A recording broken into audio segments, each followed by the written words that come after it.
Cool. Recording is going. Yeah, I think we're going to have fun with this group, talking about improving our sound. I think sound quality is always such an important thing. But yeah, we'll give it maybe 20 seconds or so more for everybody to join into this room. I have kind of a lot that I'm going to try to pack into this 40 minutes, so we'll take off here shortly.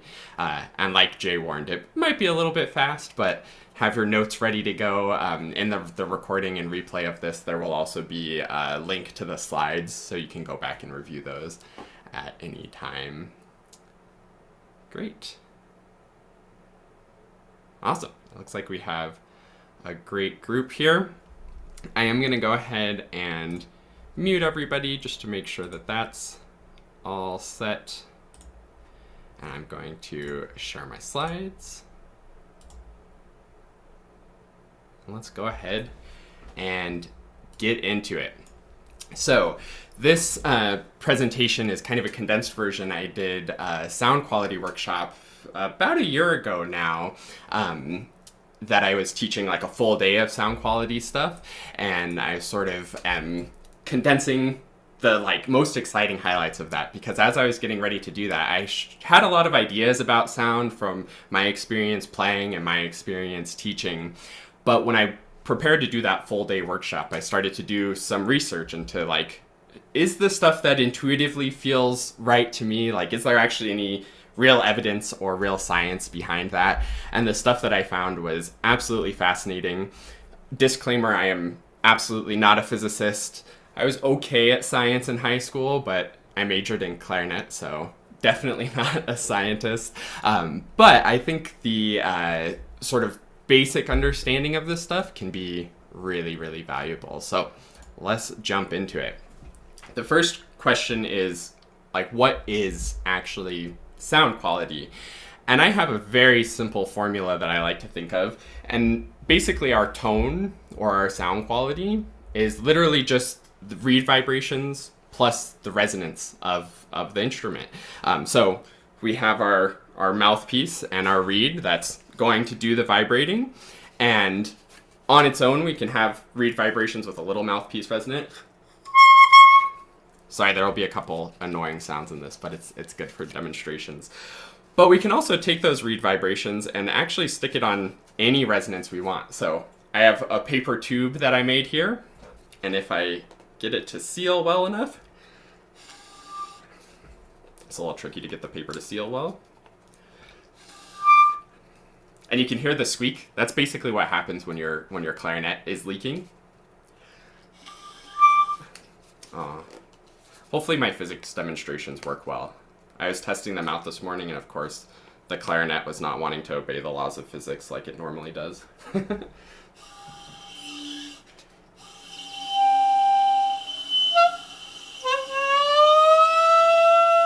There it is. So we can get a little pitch. And it actually kind of sounds like a clarinet. I don't think I'd want my clarinet made out of paper. It's maybe not the most dark, beautiful, resonant tone.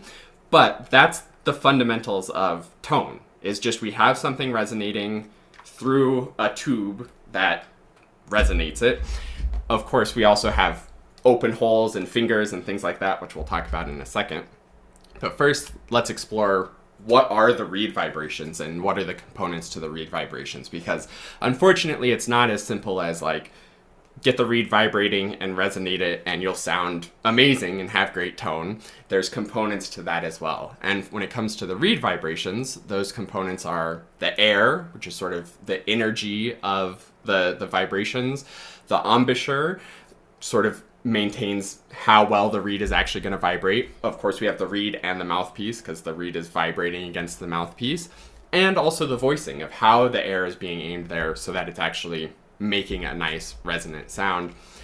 Then there's also some more components to the resonance as well. Are you resonating your reed through a paper tube or through the actual clarinet? And all of that's going to make a big difference. And of course, the fingerings change the notes. So that's the very simple foundation of sound and tone on the clarinet. But there is actually a little bit more to it and a little bit more nuance and complications to it. Again, you can't just only get the reed vibrating with a nice clarinet and then it'll work out. There's a little more to it. So the actual physics of the sound, which is very interesting, is that you can see by these blue arrows here, these are basically the way that the air is flowing. So there is air moving through the clarinet, but if you go to this website, there's actually also pressure in the clarinet, and these red parts are the pressure of the clarinet. So there's high pressure here, and that high pressure kind of moves through, but when it gets to the bell, it also goes back and sort of reflects back. And what we end up with in the clarinet is sort of these standing waves, are what they call, where there's these points of high pressure and points of low pressure. And that's the actual sound wave that we hear as sound.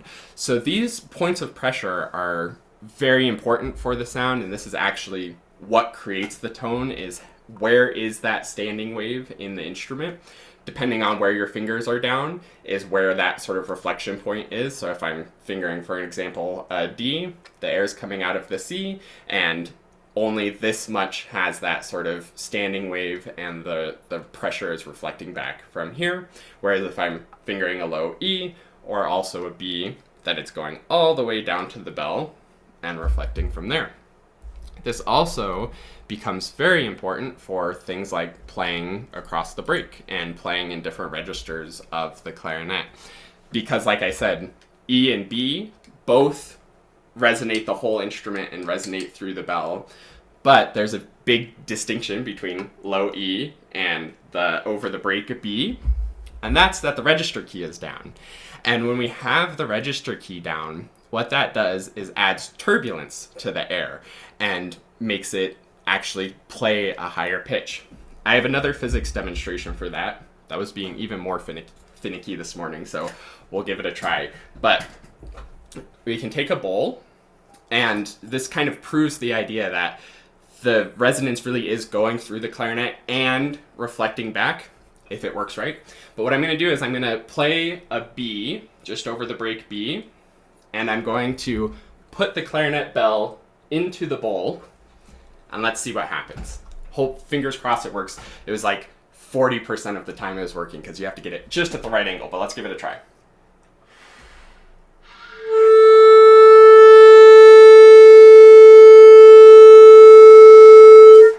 Oh, it was almost there at the end.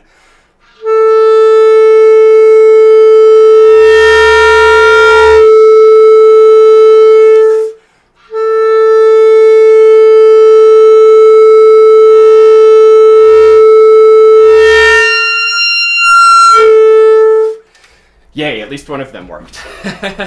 So what was happening there is that as I put the bell into the bowl, there was actually like resonance of the bowl that was reflecting back, and you could hear it made like kind of a crazy cool multiphonic effect. And then it also ended up being an actual full squeak where I ended up playing a higher partial. And that's how the different registers of the clarinet actually work. So if you think about in these graphics we have over here, this is a low C, so this note, and sort of like I was talking about, the air pressure greatly diminishes here as the air goes out of the open holes, but the rest of this has that sort of standing resonating wave. When we press the register key, this one's kind of close. I don't know why these graphics from the website didn't actually show a G instead of an F, but this one's kind of close. And what happens is we open the register key, that creates another point of low pressure where the air is escaping. That creates turbulence in that flow. And just like when I put the bell into the bowl, that turbulence in the sort of reflection of the air coming back creates the upper register coming out. So the important and applicable part of that is that in theory, the fingerings are doing all of the work to cross the break.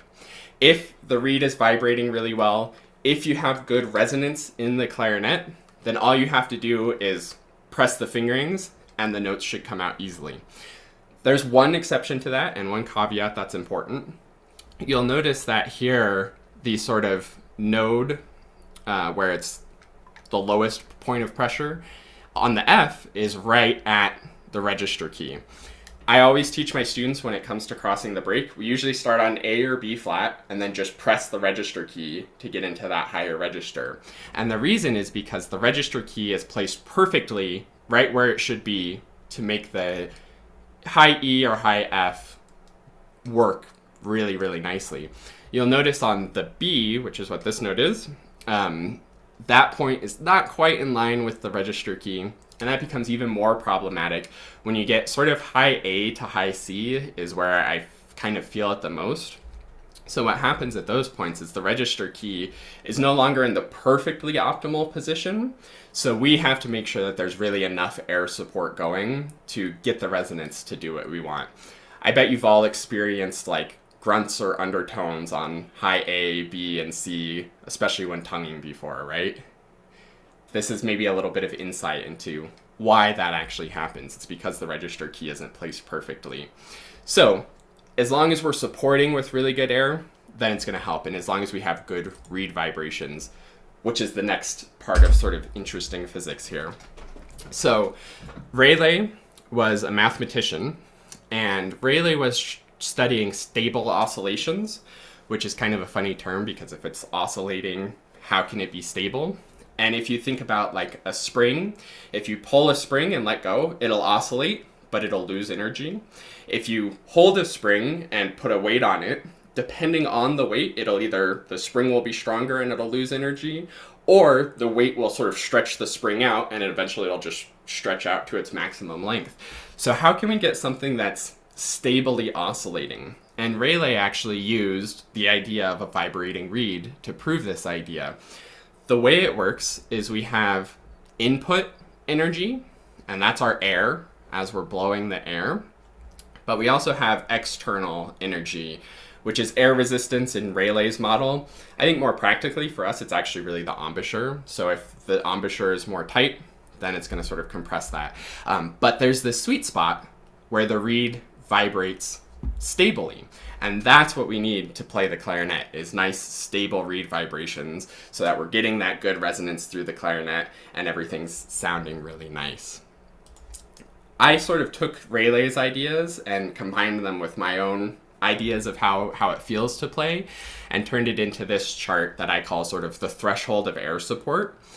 You'll notice that as we increase the air support, there's a peak of maximum reed vibrations, where if we're blowing with this much air support, we're getting really good solid reed vibrations and the maximum sort of vibrational energy of the reed, which is going to give us the maximum air resonance. And this is kind of where the best sound is.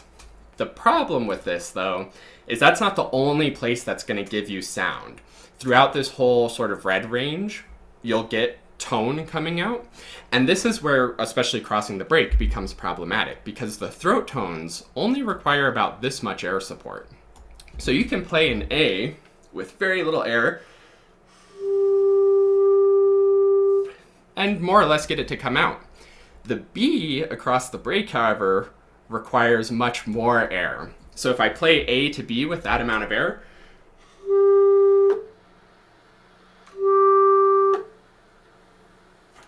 the B doesn't come out at all, right? That's the classic crossing the break issue, beside the fingers, which are the other huge crossing the break issue.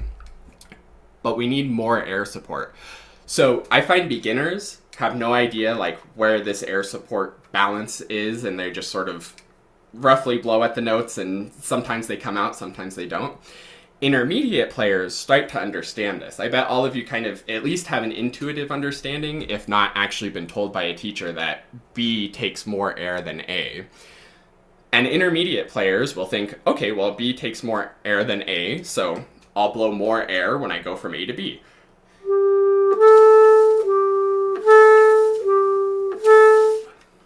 Which works, but then the B starts popping out.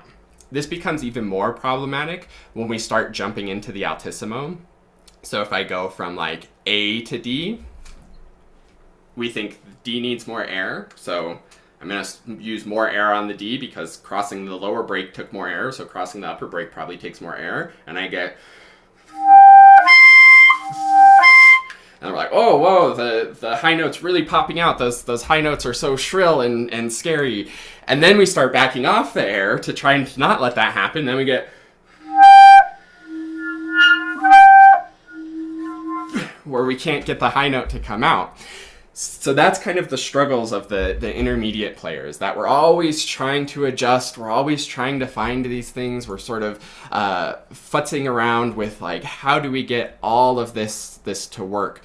And the solution, I think, my hypothesis, is to just play with this much air support all the time. So a really good, well-supported B takes that much air, that's how it feels, so I can play an A with that same amount of air.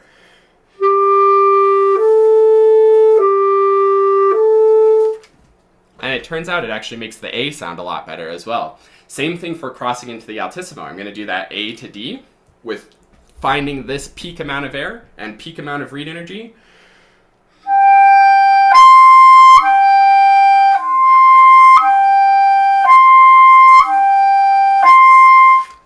And it took me a second to find it. The D kind of popped out at first, but it wasn't backing off on the D that actually helped it. It was supporting more on the A. So if the D needs this much air and the A needs this much air or something like that, I just support aiming more towards here for the A, and then the D comes out nice and smooth and no problem. There's one other like nuance to the threshold of air support that I want to add, and then we'll do an exercise for us to all find this sweet spot. And that is that depending on your equipment setup, where it is going to change. So if you have a less resistant setup, maybe a softer reed or a more closed mouthpiece, then the amount of air you can put in is going to be less to find the ideal position of where you want to be to get the best sound. You'll also notice that where the notes are kind of shifted a little bit. If your setup is too soft, then those upper clarion notes will always have kind of undertones when you're articulating especially, and might come out difficult and be a little inconsistent because the reed doesn't actually have enough springiness to support the amount of resonance that it needs to get the clarinet to really resonate at those frequencies really well. So if you struggle with the high notes, especially the upper clarion, A, B flat, B, C, up just right above the staff, maybe your reed is too soft. There could be a whole lot of other things. Remember, there's also embouchure voicing, all of that kind of stuff that plays a role in it.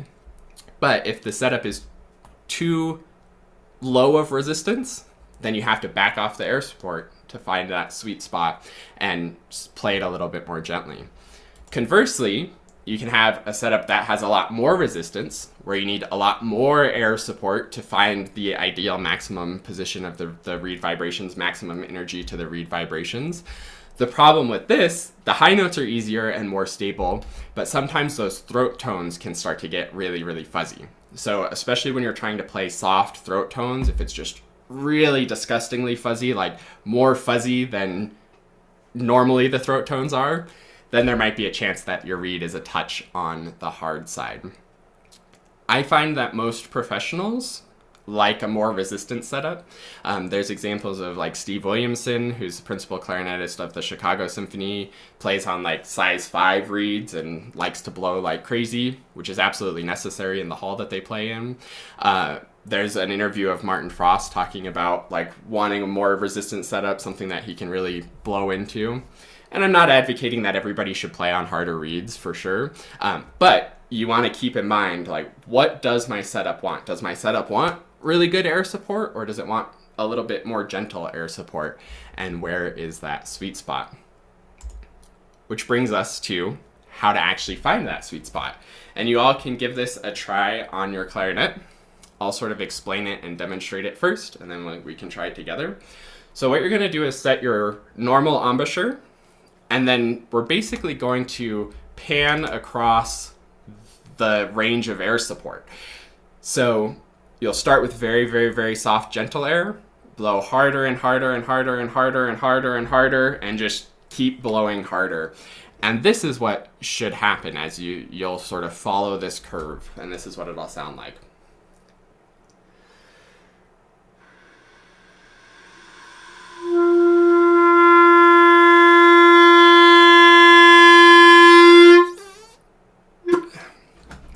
So you could hear it started with just kind of airy sound, not really a pitch, a really sort of unstable sound as the reed started to vibrate. Then the energy increased and we found sort of that peak point of resonance where it was a really nice big full sound. The whole clarinet was vibrating nicely. And then as I kept pushing my air harder, it actually pretty quickly dropped off. And what will happen as you push your air harder and harder is you actually start to dampen the vibrations of the reed. So if you have too much air pressure, too much air support going, you can actually cause the reed to pinch off and the sound actually stops. So let's all try that. I'll play it again as well and see if you can really go from literally no sound happening, find that sweet spot in the middle, and then keep pushing until, again, no sound happens without changing the embouchure. That's the trick, because you can do this with the embouchure as well, but try to do it just with the air.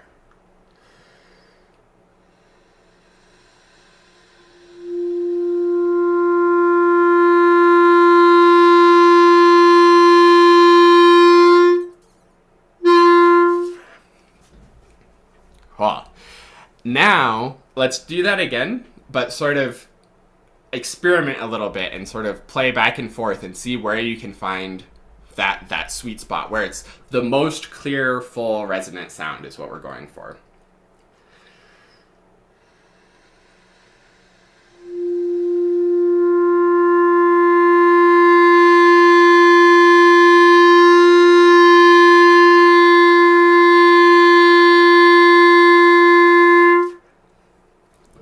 And once you've found that clear resonant sound, that's the kind of air support that we want to play with all the time. Give me a thumbs up if the amount of air support that you're using that sort of was the sweet spot for you. Thumbs up if that was more air than you normally use. Thumbs down if it was less air than you normally use. David's got thumbs up. Carol, Jerry, Judith. Yeah, almost everybody is thumbs up, yeah. I find this to often be the case that we always play with too little air support, actually. And if we just use more air, things would be better. I tell my students in our lessons, if I ever ask a question and you have no idea what I'm talking about or no idea what the right answer is, probably just say more air, and like 90% of the time you'll be right, and that's a valid answer. So more air is definitely good. So do that exercise, and I do that sort of with my long tones and try to find that sweet spot. And the cool thing, and you all can try this a little bit too, is find that sweet spot and then start wiggling your fingers. And what you'll find is you're supporting with enough air and enough resonance that the physics of the clarinet kind of start to kick in, and the register key will do the work to get the high notes out. Even when you go to the altissimo notes like high C sharp, high D, taking this first finger off works as a second register key, and that will do the work to get the notes to come out. And you can play really smoothly across the range.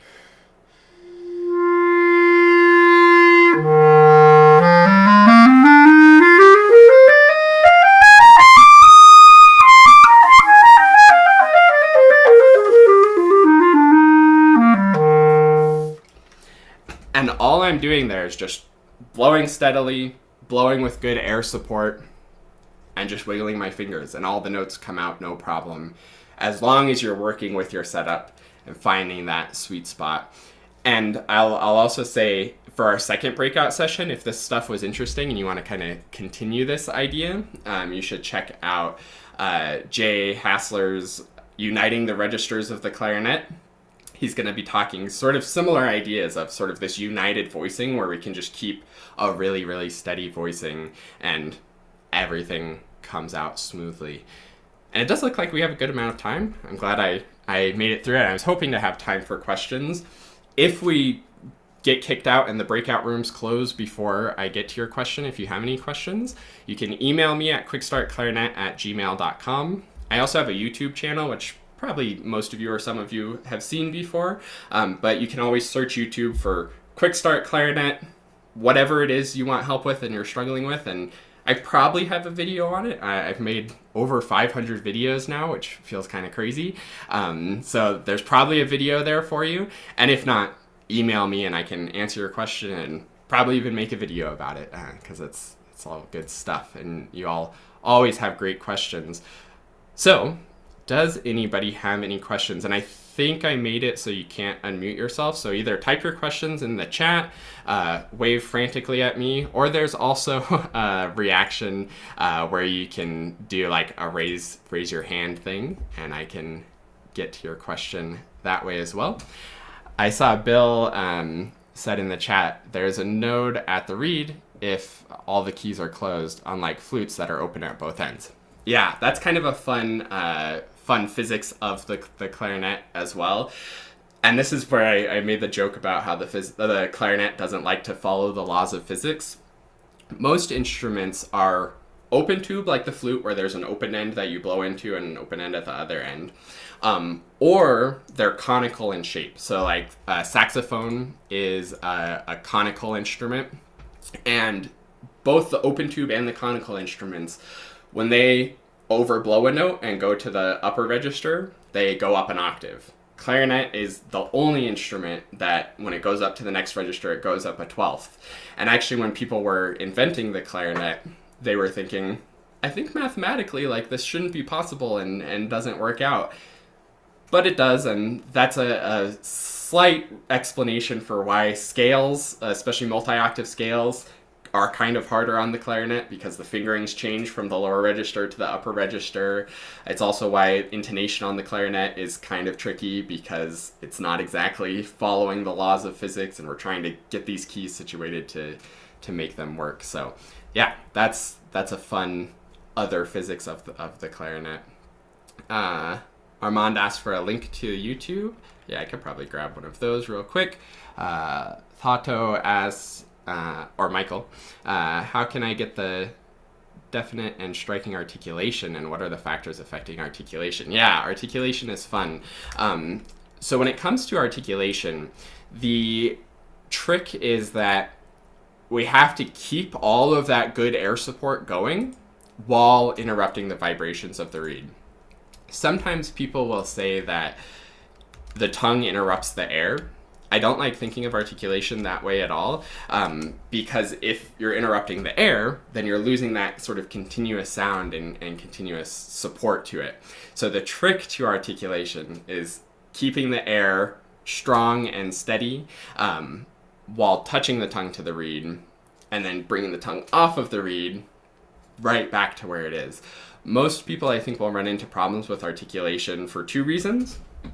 One is that as you touch your tongue to the reed and the sound stops, we intuitively want the air to stop. So an exercise to get around that, which is a little bit tricky and takes a bit of practice to get the hang of, but if you intentionally leak from your embouchure while you're tonguing, you can do something like this.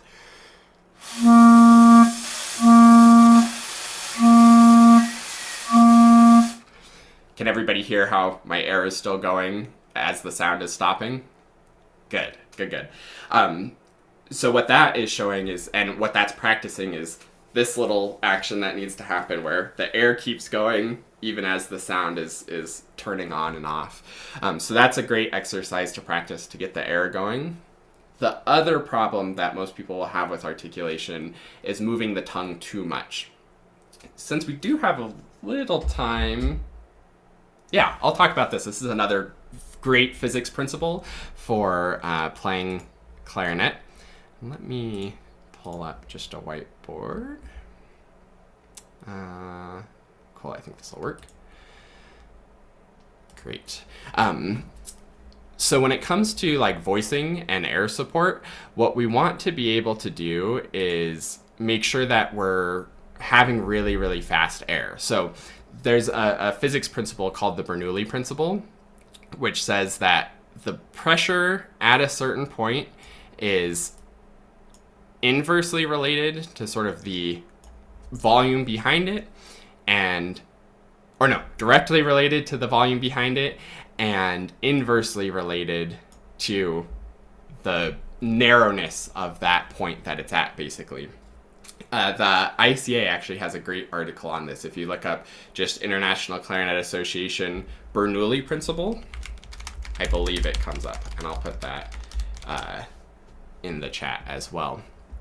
But what this is saying is that the more volume of air you have back here, and the more narrow the opening it's going through, the faster the air is. And again, this is kind of that peak sweet spot, maximum energy to the reed vibration, maximum energy to the resonance kind of thing that we're going for.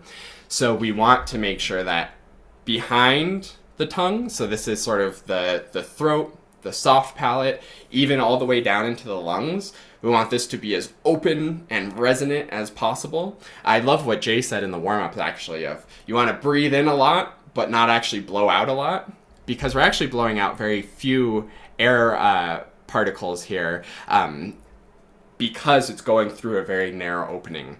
And this narrow opening is the thing that I'm sure we've all heard before of, like, high tongue position, high back of that tongue, that kind of E tongue position, so that you have that really good kind of fast air. I also like to think the back of the tongue is high, so we sort of have, pardon my not great drawings, that's the mouthpiece. We have our tongue is very close at the tip.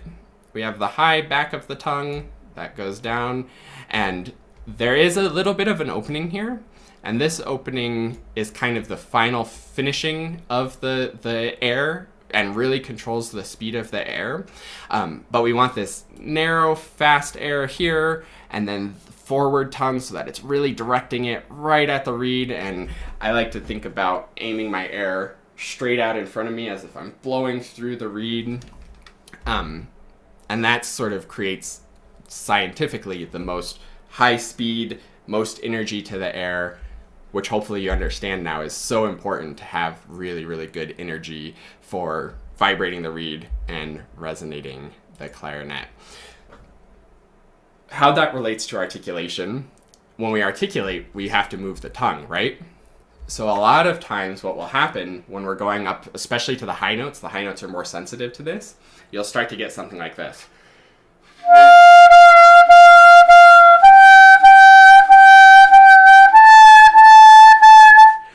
And if you're not using enough air support, that will turn into this.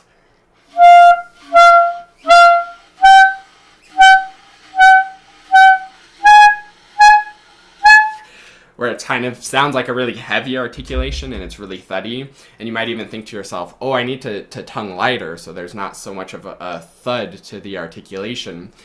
And yeah, probably touching the reed lighter will help, but really what you need to do is move more air, have more air support behind it so the reed continues to vibrate.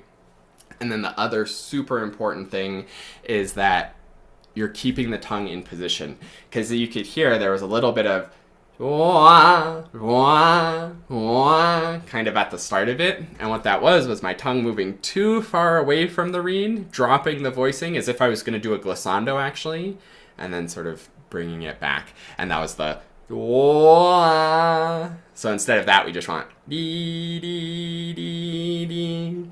So it's as little of the tongue moving as possible so that we maintain the high back of the tongue, the nice appropriate space between the sort of the middle of the tongue and the roof of the mouth, and it's just the tip of the tongue doing the articulation. Great. Other questions?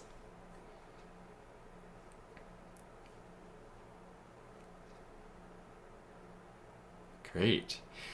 Is this clear? Who learned like something new and interesting about the physics of the instrument? Excellent. Awesome. Yeah, so hopefully you all will take this and apply it to your actual playing. The way that I like to do it is do actually that exercise we did where you pan the air from super duper soft through the sweet spot all the way until the sound cuts off. I'm curious about that too. How many people were able to get the sound to fully stop just by blowing the air hard enough? Nice, a few of you. Yeah, some not, yeah. This is often I find when I do this with students is that it's hard to get the sound to like fully stop by blowing enough air, which also kind of actually makes it a good air exercise as well, to work on sort of building up that lung power and that blowing power to fully get the reed to pinch off just with your air. So doing that to find the sweet spot of the air is a really great exercise. Since we do have a little time too, just a couple minutes left, I'm trying to cram as much information in as possible. Let's do a similar exercise for the embouchure as well. And this one actually might be a big game changer as well. There's two embouchure exercises. One that's very important is how tight the embouchure is. The other very important part is actually how much reed do you have in your mouth. So let's start with how much reed do you have in your mouth. We're going to try to blow with our normal good air support, that new really, really great air that you found. We're going to start with very, very little mouthpiece in your mouth and then gradually add more and more. And we can kind of do this together, or I'll do it twice so you can watch me once if you want as well. So this is how it goes.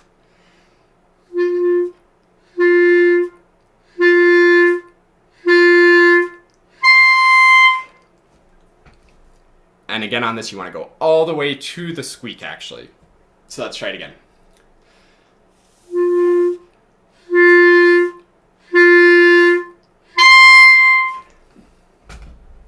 And you'll notice if you're doing this properly and really moving actually more reed into your mouth, it starts with a kind of really thin, fuzzy, yucky sound. Then you add more and more reed in your mouth. The sound kind of opens up, it gets clearer, it gets fuller. And then you go too far and eventually it squeaks. The reason why that squeak happens is you actually go past the fulcrum point of the reed and now you have like no control over the reed and it just goes crazy and squeaks. But for me personally, I think both times my best sound was the one right before the squeak.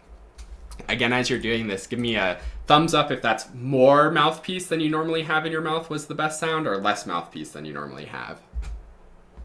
More, yeah. Karen, more. Judith's around the normal, that's great. Monica's more. Craig's around the same. Cool, great. This is another super common one, is that we all could use more mouthpiece in our mouth for the most part. Some of you sound like you're in good shape, which is great. But more air, more mouthpiece, all good. So we get more reed vibrations, more actual resonance in the clarinet. All good stuff. Second exercise. Now we've found where that position is. That's sort of the sweet spot for how much reed in our mouth. Now we're going to do the exact same thing we did with the air, but with the embouchure pressure. So again, there's a little bit of this trying to control these variables independently, but see if you can keep good, strong air. Start with no embouchure pressure and gradually increase, increase, increase, increase. And I'll demonstrate what that'll sound like.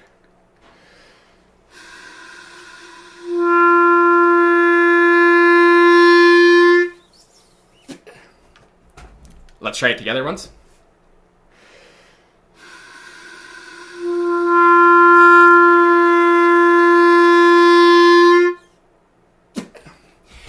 And again, it should be the same thing, that you go far enough that the sound completely closes off and completely collapses. Give me a thumbs up if you're able to get the sound to completely pinch off.